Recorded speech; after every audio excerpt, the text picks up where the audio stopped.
In supermarket aisles, prices are ticking up and it's unlikely to stop soon. The food industry warning we could see them climb another 8% by this time next year. In recent years, what we've seen is an enormous upswing in the number of disruptive events that have been causing issues like bare supermarket shelves and increased food prices across the country. Those disruptive events all coming at once. Catastrophic weather devastating farmers, a 70,000 worker shortage due to COVID-related border closures, the war in Ukraine reducing the number of wooden pallets used in distribution, and inflation driving up the price of food, power and petrol. Industry groups say the government needs a plan.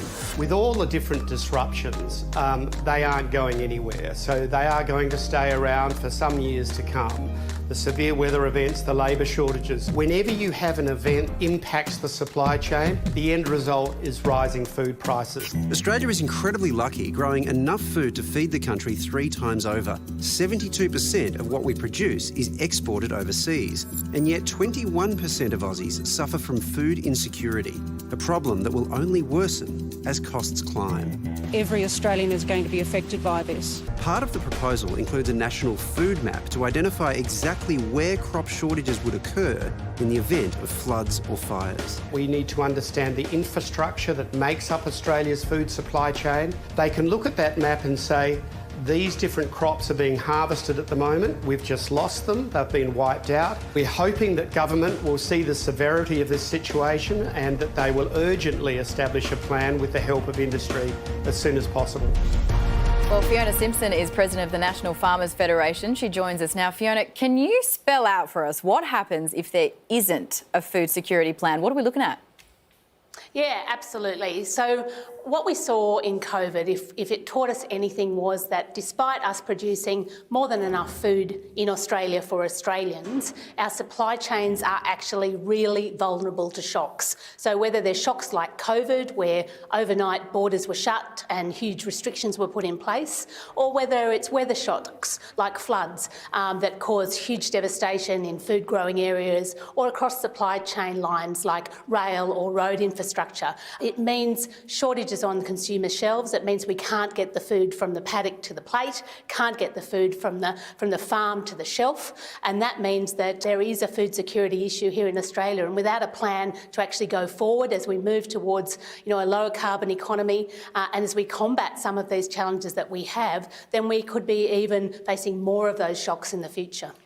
What's the most important thing the government could implement to ease pressure on food prices?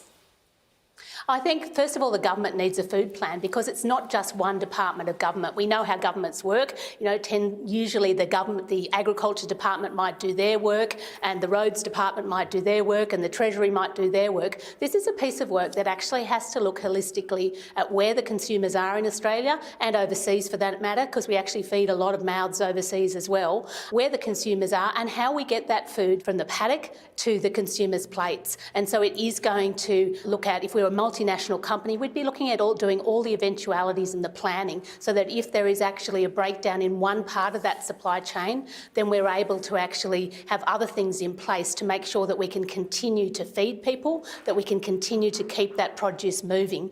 And that's what the food security plan will do. Without it, we face bigger and bigger shocks in the future.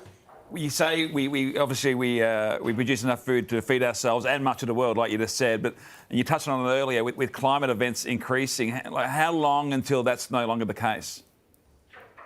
In Australia, we are so diverse. We have, from the wet tropics right down to the south. So we're incredibly diverse production systems. And so it's hard to foresee a time where we aren't able to feed ourselves because we have such diverse production systems. Fiona, thank you for your time. Thanks so much.